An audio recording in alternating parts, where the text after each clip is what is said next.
Well, I appreciate the opportunity. I really do. I spoke in Connecticut. I think that was 2007, Patty. 2007. And then D.C., 2010-ish. But I'm glad to be back. Especially glad to be in Southern California because my cousin and his new bride were able to join us for my talk. And we're kind of ripping on Californians. But last night we had some dinner and a few beers, and she was telling me about how this new coffee that's really popular in California, and they put coconut butter in coconut oil into the coffee because they don't want to use butter because, of course, butter is very unhealthy for you and it causes heart disease and cancer. I go, I can't even convince my cousin's wife about my message. How am I going to convince people I don't even know about my message? So, sorry, Lorena, for picking on you. So let's get right into it. I'll admit I'm an animal scientist. I study metabolism, insulin action in farm animals and rodents. This isn't my area of expertise. But I remember the day I read Gary Taubes's paper in this magazine called Science, and Gary's going to be speaking after me. And it was just a eureka moment for me, and I'm giddy to meet him. I'm actually quite excited to get his autograph, maybe. You'll probably think that's weird, but he's going to be speaking right after me. And now I'm going to talk a little bit today about this myth associated with dietary fat. It's unusual for a presenter to give their conclusion slide first, but I want to make sure we get this on here. There are a variety of areas in science where there's a global consensus on areas, right? The effects of dietary fat on human health, this may surprise you, the effects of dietary fat on human health and disease is not one of them. And my only goal today is to hopefully, when you leave here, understand that there's a huge controversy within the experts in the field who study this stuff for a living. Right? There's discrepancies that you're not made aware of, probably, unless you're a nutritionist. Even then, you probably often ignore the evidence. So that's all I want you to do. Just understand that in the field, experts in the field can't come to a consensus on whether or not dietary fat is bad for you. Okay? Does that surprise you? If you are at all interested in this area, I encourage you to read Gary Taubes's book, Good Calories, Bad Calories. He's got 3 books. It's a fantastic read. He also wrote this book, Why We Get Fat. He'll be talking about this exactly after my talk. He's wrote The Dietary Delusion, and he writes for the New York Times Magazine, What If Fat Doesn't Make You Fat. It's just a fantastic read. So I think everyone in the room probably is under the impression that saturated fat, dietary fat, is relatively bad for you. And we say dietary fat, almost everyone affiliates saturated fat, with animal food products. And I'll show you how to slide in that in a second. And where do we get this message? Because we're inundated with the message that dietary fat is harmful for you. Right? It's going to cause coronary heart disease. It'll certainly cause cancer. Well, we constantly receive these messages, right, from a variety of different organizations, health organizations. It's everywhere. Milk's poison. What's in your milk? This is BST. Autism. This is a PETA message, right? This is an oldie but a goodie, Diet for a Small Planet, Omnivore's Dilemma, right? These are all books, messages that demonstrate or at least hint at the fact that dietary fat, specifically saturated fat, is bad for you. And animal fat is a huge phobia, right? I mean, what's the primary reason why most of you probably drink skim milk? It's because of the fat, I assume. It's pushed by the food guide pyramid. I grew up in the 70s and early 80s. Right? I remember the food guide pyramid, and on top was meat and milk, utilized sparingly, right? Physicians, I have a bunch of friends who are MDs, and they take 10 days worth of nutrition class in med school, and they tell the whole world that dietary fat and animal fat's bad for you. Nutritionists, journalists, health organizations, and consumer advocacy groups. Animal rights, PETA. This is a great message for PETA and HSUS, right? It fell right into their lap. What a perfect message for them. And I wish Gary was here, but a lot of this information is right from his book. How did we get to the point where the average citizen, American citizen, affiliates saturated fat, dietary fat with disease? Well, it starts over 50 years ago. Dr. Ansel Keys, he also came up with the K-ration, if you're familiar with the meals in the military. He recommended that dietary fat represent less than 30% of your caloric intake. So it's a 50-year-old hypothesis. Eating saturated fat, this is just an hypothesis, right? Eating saturated fat would increase your blood cholesterol levels. And if you increase your blood cholesterol levels, the theory is that you're going to get atherosclerosis. And that equals coronary heart disease, which I'll refer to as CHD for most of the talk. And coronary heart disease is going to may cause heart attack, right? And a heart attack is going to cause the biggie, right? After this one, there's no more. That's it, right? So this is an hypothesis that the government has spent billions of dollars on trying to connect the dots. Right? Yeah, this is an hypothesis. I'll show you more. I'll show you data, conflicting data. It's likely not true. Or I'll show you that if it is true, the effects are so damn small, no rational person would care about it. There's a lot of, this is Ansel Keys. He's on the cover of Time magazine, right? And if he says on the cover of Time magazine, you should stop eating dietary fat, saturated fat, right? It's like the Bible. I'm not going to, I really hope you don't think I'm trivializing heart disease, because I'm not. Heart disease is a serious disease, right? And in general, I wish I had a pointer, but heart disease starts out with some type of injury in a vessel. That injury then starts to accumulate plaque, and the plaque, a big component of that plaque is cholesterol, hence the connection between, the logical connection, I think, between cholesterol and plaque formation. And then this plaque starts to build up and eventually occludes the vessel, right? And now that's a problem. It's a big problem if that vessel is leading in the heart, right? And that causes then the death of the muscle around that artery, and you get a heart attack. Okay, so that's generally the gist of a heart attack. And again, I'm not trivializing heart disease. It's the leading cause of death in almost all Western civilized countries. It's costs us at least $60 billion a year. This was a 2003 estimate, so it's probably close to double that by now, I suspect. Cholesterol-lowering drugs are a huge pharmaceutical market, right? They were $4 billion a year in 2006. Who knows what they are now? And half the room is probably on a statin, I suspect.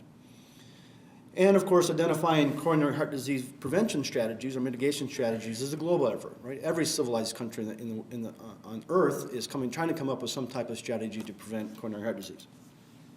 So let's get back a little bit about saturated fat. And the average person on the street, even if they have no nutrition information or any type of scientific or biological degree, will affiliate saturated fat with animal food products, and it's a fair estimate. In America, right, 44% of our saturated fat intake comes from plant sources. The other sources come from dairy, beef, and other farm animals. So we do get a large lion's share of our saturated fat intake from consuming farm animals, meat, milk, cheese. So now, I want to take the time. I want to make sure you understand that there are papers, scientific papers, in very respected journals that do demonstrate a link. I'll say it's a weak link between dietary fat, specifically fat of animal origin, and human disease. Okay? I don't think we should stick our head in the sand and say it doesn't exist. This is a paper from the American Journal of Clinical Nutrition in 1999. Mortality from heart disease was positively associated with estimated intakes of total animal fat, right? And then this, of course, gets on CNN, New York Times, LA Times, right? Every news outlet in America. In the bottom it says, thus the health of vegetarians, I hear there's a couple in the room, in this study is generally good and compares favorably with that of non-vegetarians. And that's the headline on CNN. Here's another one. This is again, in American Journal of Clinical Nutrition, 2007. The conclusion is, these data suggest that a high intake of dairy fat, I'm kind of a dairy guy myself, is associated with a greater risk of heart disease. Okay, and of course, then this is a big headline.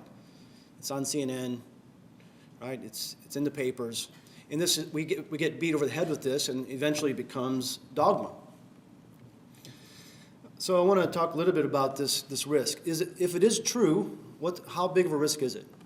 So how convincing is the data that suggests that eating fat from animal food products is associated with disease? And let's just take some time here to go through risk, okay?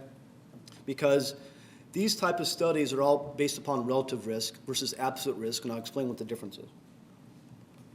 Let's just say the room gets split in half, the people on the left versus the people on the right. And the people on the left, because you sat on the left side of the room, the chances of you developing a disease is 2 in 10. Okay, 2 in 10 right here. And versus the people on the right, their chances of getting this disease is 1 in 10. So on absolute difference, 20 subtract 10 is 10. On a relative difference, though, there's a 50% reduction in risk of developing that disease for people who sat on the right side of the room. Your left, my right. You see what I'm saying there? But when we talk about disease, we're talking in 1 in 1,000. Right? So now, look at the bottom row. So people on the left-hand side, your chance of developing disease XYZ is 2 in 1,000. And the people on the right, it was 1 in 1,000. The relative risk is still 50%. There's still a 50% reduction in the risk of you developing that disease for the people on the right. But people don't think that way. Logical people don't think that way, right? Logical people, like my grandfather, he would think in absolute differences, and that would be 0.1%. Okay? So you notice the huge difference between 0.1% and 50%, right? And what does CNN report? Do they report to 1.1%? Of course not. It's the 50% reduction in risk. That's on TV. Well, that's scary, right? Who wouldn't change their lifestyle, what they eat, for a 50% reduction? So the papers that do demonstrate links between dietary fat and human disease are in this relative risk category, right? And I guess I would say, and I think most probably would agree with me, that if you told me to stop eating ice cream because there was a decreased relative risk of 50%, I might say, okay, I might do it. But if you told me that the absolute difference was 0.1%, right, you're not going to take away my ice cream. It's just not going to happen. I think most people think that way. And Mark Twain supposedly makes some good quotes, but you know that he's an oldie but a goodie. I actually had some Mark Twain experts tell me that this Leslie wasn't his quotes, but it doesn't matter. Here's another one. Cancer incidence in British vegetarians. Okay? And the conclusion, this was in 2009, and I remember this big, I read CNN.com, and this came up huge, very leading story. Vegetarians live longer, and they have less cancer. So I clicked on it, read the journal article, and the whole journal article is how great vegetarianism was. So I actually took the time to go back and actually read the paper that this headline came from. Okay? And the conclusions are the incidence of some cancers may be lower in fish eaters and vegetarians than in meat eaters. May be lower, and of course, this is everywhere. Globally, every news outlet picked up the story, boom. So I went back and actually pulled out the data. 32,403 people enlisted in this as meat eaters, and 2,204 of them obtained or got some type of cancer. That's 6.8%. There were 20,601 vegetarians enrolled in the experiment. 829 of them got cancer. That's 4%. Relative risk, okay, relative risk is 42%. 42% reduction in cancer from vegetarians. Absolute risk was 2.8%. Okay, 2.8%. Would you be willing to give up your lifestyle or change your lifestyle because of an absolute risk difference of 2.8%? Even if it was real, I wouldn't. Good experiments will try to account for a variety of different things. It's likely that a person, if they choose to be a vegetarian because of health reasons, they do a bunch of other things that they might exercise more. Right? They may not drink as much bourbon as the rest of us. I mean, there's just probably a lot of things that they do differently than, but yeah, no ice cream, no bourbon, no meat. Why live, right? So you can twist these numbers around a little bit and say that your chances of not eating, of Chances of a meat eater not getting cancer are 93.2%, and the chances of a vegetarian not getting cancer is 96%. So no one is going to go to Vegas to bet on these odds, right? So the point is, studying disease incidence is incredibly difficult. Typically, you can't put humans on a controlled diet, right? Hey, you eat less of this for the next 30 years. You eat more of this for the next 30 years, and then let's reconvene. We're not like lab rodents, right? You need a ton of observations because the incidence of most diseases is incredibly small. So you need hundreds of thousands of people. And they're almost always epidemiological in nature. That's essentially just calling people or interviewing people and say, what have you been eating for the last 30 years? And do you have heart disease? It's incredibly difficult to do appropriate, accurate, strong experiments in human nutrition. It is. Again, where do we have this? Where do we get this concept? The 2000 Dietary Guidelines for Americans, which is our government's book on how we should eat, says choose a diet that is low in saturated fat and cholesterol. Well, again, the average person affiliates that with ruminant food products and moderate and total fat. The American Heart Association, I just got these from their websites. The American Heart Association says choose foods like vegetables, fruits, whole grain products, fat-free, low-fat dairy products most often. Cancer Society, limiting saturated fat, ruminant fat, may be particularly important to reduce risk for both cancer and heart disease. Choose lean meats, et cetera, et cetera. And of course, it's not just the government, right? Again, here's our old buddy Time Magazine. This was Walter Mondale, good Minnesotan, back in 1984. American Heart Association has a cookbook, and the whole cookbook is utilizing low-fat food products, right? Better Homes and Gardens. This is this is when I read Science magazine, that's an important magazine to me. If there's a paper in it, I value it. I know it's true, right? Like Andy talked about earlier. Well, this is what my mom knows is true. If it's in Better Homes and Gardens, boom, take it to the bank. Better Homes and Gardens is telling me that I should reduce my saturated fat intake. Look out, man. I'm changing my ways. She changed our family's ways. So this became official policy in 1976. George Mcgovern, who just recently passed away, he was the chair of the Select Committee on Nutrition and Human Needs. And his chief of staff at that time was a guy named Nick Modern. And if you're familiar with politics, you know chief of staffs are very influential on policy. Well, Nick Modern at that time, and still is, a vegetarian who runs a natural food co-op in upstate New York. Whatever. So in 1977, the USDA accepted the official policy that to avoid dietary fat, specifically saturated fat. Right? The National Academy of Sciences strongly disagreed. They said, well, we don't have enough information for you guys to make this a strong conclusion. Nevertheless, this became policy of our government. So what has Ansel Keys and this policy done to our food intake pattern? In 1940, 66% of our fat intake was of animal origin. By the year 2000, 13% of our fat intake was from animal origin. We eat about 70 pounds of fat a year, Americans do, and 60 pounds of it comes from plants. What nutrient you think skyrocketed in the last 100 years? Sugar. In 1830, we consumed about 15 pounds of sugar a year. By the year 2000, we were consuming approximately 150 pounds of sugar annually.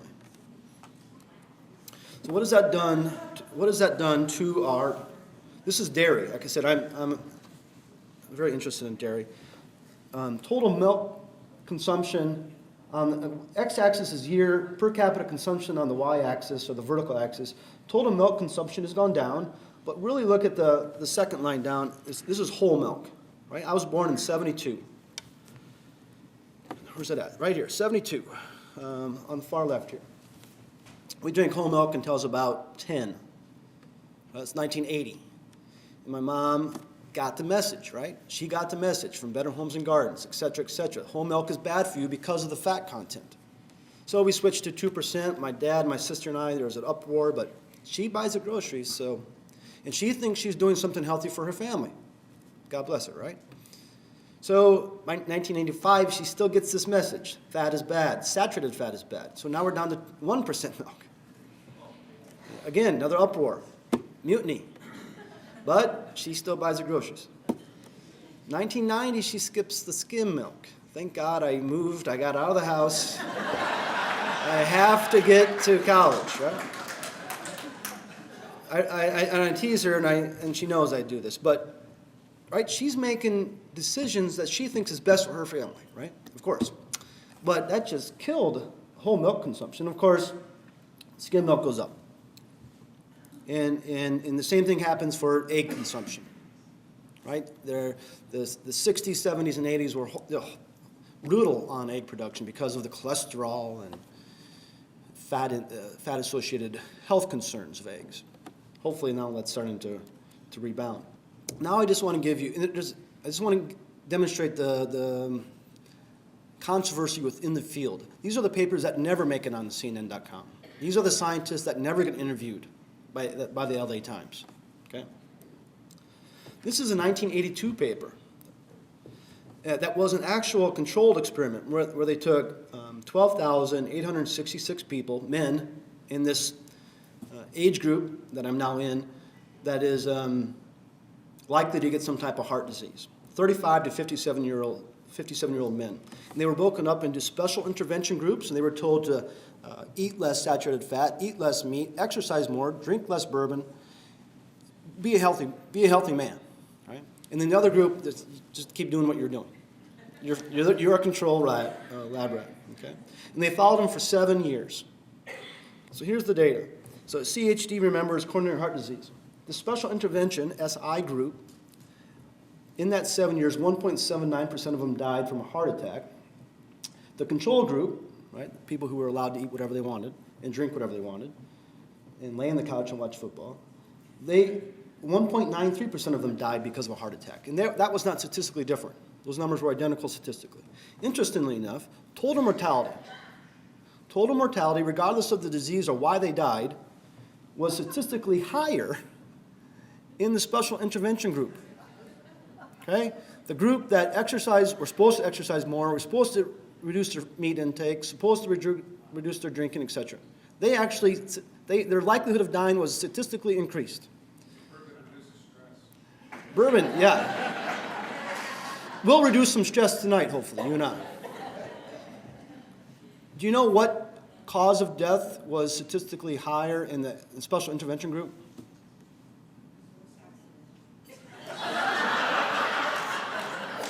Suicide.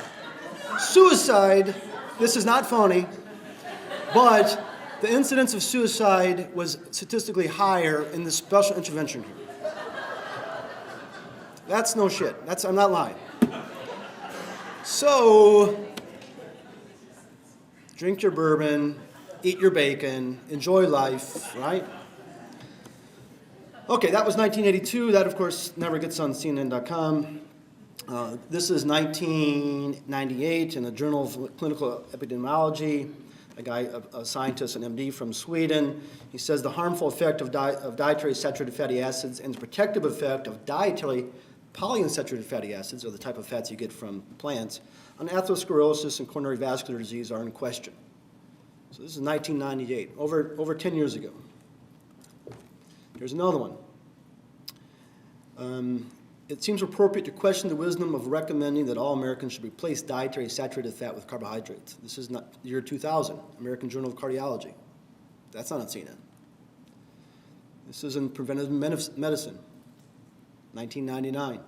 This is great because the Japanese are always utilized as a comparison group. Well, the Japanese, they don't have heart disease. Well, so this is a paper that demonstrates we have documented a 7% fall in stroke mortality and a 20% decline in coronary heart disease mortality over the past 30 years in Japan. And this is in parallel with a change away from the traditional Japanese eating pattern with less salt and more meat and dairy products. All right, doesn't fit this hypothesis. This is another one in the year 2004, again from the Journal of American College of Cardiology. It says this low-fat diet heart disease controversy has been, or issue has been a controversy for 100 years. The low-fat, high-carb diet, vigorously recommended by the National Cholesterol Education Program, NIH, the American Heart Association, et cetera, may well have played an unintended role in the current epidemics of obesity, lipid abnormalities, type 2 diabetes, and metabolic syndrome. Right? That's not on CNN.com. Here's another one. You're going to get bored of me showing you the same, but I think that's part of my message. I want you to be familiar with just how many papers and scientists in the world do not agree with this hypothesis. Conclusion, dairy consumption seems to offer significant protection against coronary heart disease. All right, that's not on CNN.com. Where was that at? That was in the European Society of Cardiology. So we're not talking about, silly magazines you see at the grocery store. Right? These are highly respected, highly prestigious journals. And this is the European Journal of Clinical Nutrition.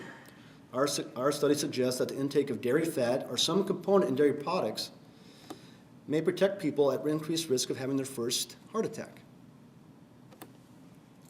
Again, that's not on CNN.com. This is the Women's Health Initiative, which I don't have time to get into. But the Women's Health Initiative is fantastic because that was a controlled experiment. They took literally 30,000 women and said, okay, you're going to go on this type of lifestyle, reduce fat intake, reduce saturated fat intake. And then again, you got this cohort of women who can, this is all over the country. This is in the Journal of American Medical Association, very prestigious journal. Their conclusion was that a dietary intervention that reduced fat intake and increased intakes of vegetables, fruits, and grains did not reduce the risk of heart disease, stroke, or coronary vascular disease. This was huge because the animal agriculture industry was afraid, I was afraid of this experiment coming out. We all knew that Women's Health Initiative was coming out. And everyone who was arguing that saturated fat is bad for you said, you wait. Because our argument always was, hey, these are epidemiological experiments. They're really weak. Your hypothesis is based upon phone calling, 30,000 people. How accurate can that be? Well, the Women's Health Initiative was going to try to really answer that question. They had a control group and this intervention group. And the proponents, the critiques, or the critics of saturated fat, you wait till the Women's Health Initiative comes out. You just wait. Then you can argue back with us. And then boom, right? Of course, the Women's Health Initiative also wasn't a very good experiment, according to them. This is another paper in the International Journal of Food Science and Nutrition. The results suggest that the intake of fat from dairy products may not be associated with increased risk of having your first heart attack.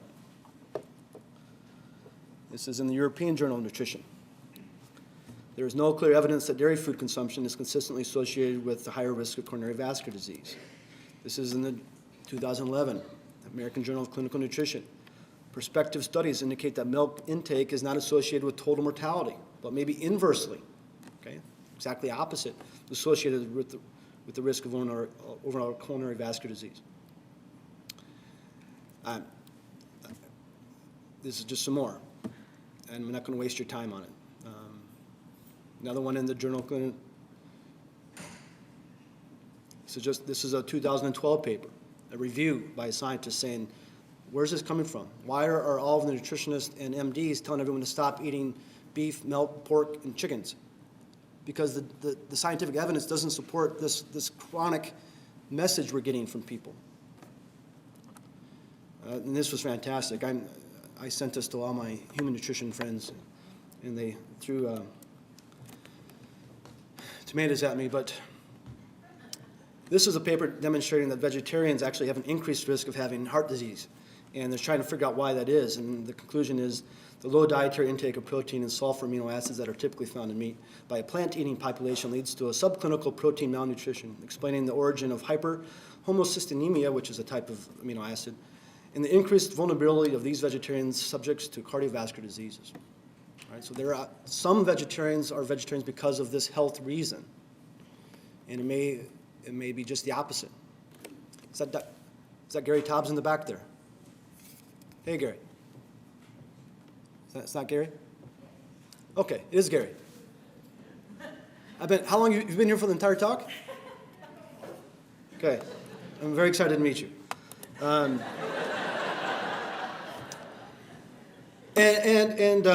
So that's heart disease, and I don't have time to go through my talk on cancer. Okay, I just simply don't. But there are papers that demonstrate that there is some risk associated with eating food products or animal food products and cancer. I'm just going to show you a couple. Okay, this was in the Journal of National Cancer Institute, 2005. Here's another one in 2001 that in a journal called Cancer Causes and Control. Prostate cancer, animal products and prostate cancer. This is another one in the summer of 2007 in the, I don't even know what journal this is. So there are papers out there, just like heart disease, that demonstrate this link between animal food product intake or animal fat intake and heart disease. There's also these papers that demonstrate the link between animal food intake and cancer. And I don't have time. Oh, I do want to talk a little bit about the Women's Health Initiative quickly. Remember, this was an experiment that had controls and a group of women who were trying to reduce their fat intake from 38 to 20%, a reduction in saturated fat and an increase in vegetable and fruits. And 29,000 women then that were essentially the controls. And again, this is in the Journal of American Medical Association. A low-fat dietary pattern did not result in reduced risk of invasive breast cancer. This is in colorectal cancer. A low-fat dietary pattern did not reduce the risk of colorectal cancer. And I've already showed you this one. This was on heart disease. And then, of course, the reaction to the Women's Health Initiative was very interesting. Now, all of a sudden, the people who were very excited about the Women's Health Initiative came out as strong critics of the Women's Health Initiative experiment. I was in the Human Nutrition Department at the University of Arizona, and these are the responses I would get. I sent my colleagues in that department all three of those papers from the Journal of American Medical Association, and this is what I get back. Well, yeah, it's true. The Women's Health Initiative didn't prove anything, didn't prove our hypothesis, but it doesn't discourage people from eating a low-fat diet. And still, at the end of the day, promoting the low-fat, low-animal product diet won't hurt anything, right? These are scientists who are supposed to be subjective. And again, I'm not going to take the time. These are all the papers. If you want them, email me. I can send you all these papers. There's dozens. Do not support the link between dietary fat intake and cancer.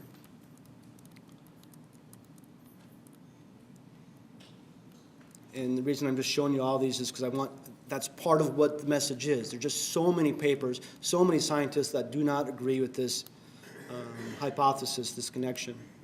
Okay, are we making some progress? I think in large part, thanks to Gary and others, we are making some progress. This is in the Boston Globe in 2010. And this was a big article about saturated fat and how really there is this discrepancy and controversy within the field, right? But this was in mainstream media, so I thought that was pretty interesting. This was in the Washington Post, talking about the benefits and maybe the connection between milk and disease really isn't there. That was in 2011. So these stories are starting to be picked up. They're not blasted all over CNN.com or the LA Times, but people are starting to recognize that there's controversy within the field. Listen, there's no indication that animal food products are dangerous or less healthy than other foods.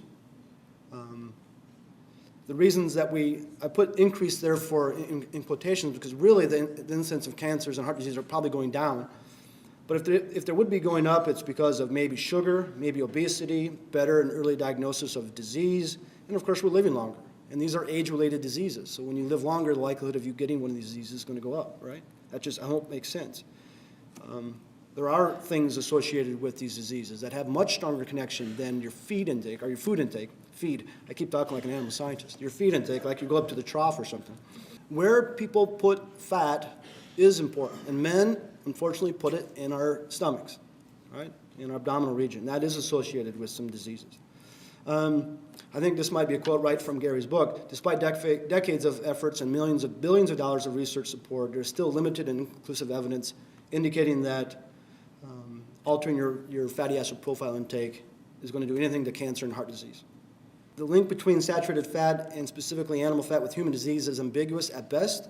If the link exists, right, it goes back to relative risk versus absolute risk, and I think rational people wouldn't care about it. You might take note of it, but you're not going to change the way your lifestyle because of it. So I'm not telling you to go out and just eat butter. right? That's not my message. Although I do really like butter. Obviously, eat a balanced diet. Consume plenty of vegetables and fruits. Animal products can play an incredibly important part of your diet.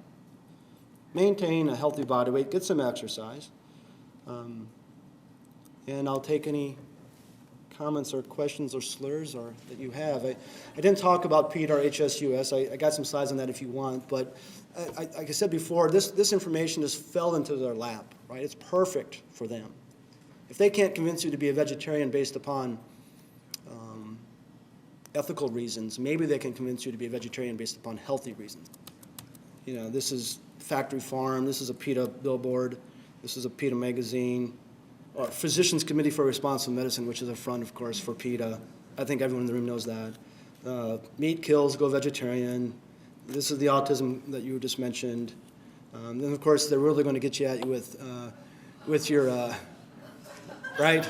Sorry if I offended you, but this is their message, right?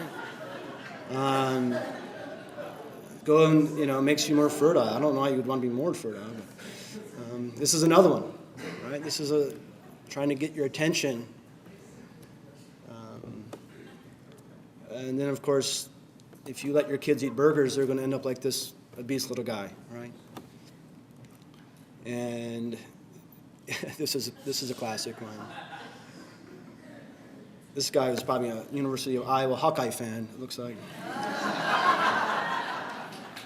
Or the Ohio State University fan, maybe. Sorry, Andy. We don't want to play the Buckeyes, trust me. Anyway, I thought I had others. They have one with Hitler, and I mean they're crazy. Andy. Lance, knowing that scientists, you know, are generally reasonable, forthright folks, were you surprised that more folks in the scientific community that you talked to kind of responded the way they did about what the research really shows about this ambiguous connection? You know, and even within scientists, I mean, you know, scientists aren't even aware of this controversy. I remember when I read Gary's paper, I remember where I was and the day I read it. Like, and I'm in dairy. I'm like, oh, what? This is crazy. Because even dairy scientists, I have a friend who had a heart attack. He's probably only 52 or 53 years old. And I sent him and it was a birthday, so I sent him an email, said, hey dude, have a great birthday. Hope you enjoy a big steak tonight and, you know, some wine. And he wrote back and says, yeah, no steak for me, man. You know, I had that heart attack. You know, so I mean, here's a scientist, a biologist who has even bought into the, right? So my point is, unless you're in this field, this message is so strong, it's everywhere. It's just ubiquitous that even scientists that aren't immediately connected to it have you know, hook, line, sinker them. The question is there a relationship between funding source and conclusions, essentially? And I hope not. I hope not. Because if there is, then of course scientists have lost their credibility. And once scientists, and that's the only thing we have, right? As scientists, if we lose our credibility, the general public doesn't believe us. The question is essentially goes back to genetics and you know, disease. I think the genetic connection to disease is much stronger than your diet connection. And like you said, if your parents died of heart attacks at a young age, you know, if your parents died of a cancer at a young age, these are things that you need to be aware of, right? And be making sure you're extra cautious. So the question is, you know, the grass-fed, natural, omega-3s and all that jazz. I think that's a bunch of baloney as well, to be honest with you. There's just no connection. There's just no connection there. There's just so little connections between that and improving health with those fatty acids. And in reality, the increase in omega-3 fatty acids in ruminant food products is so small. You know what I mean? It's a lifestyle. It's a lifestyle. If you want to consume those products, that's great. I mean, I have nothing against it, but there's no scientific evidence to suggest they're healthier for you. it's a lifestyle choice, I think. Thank you.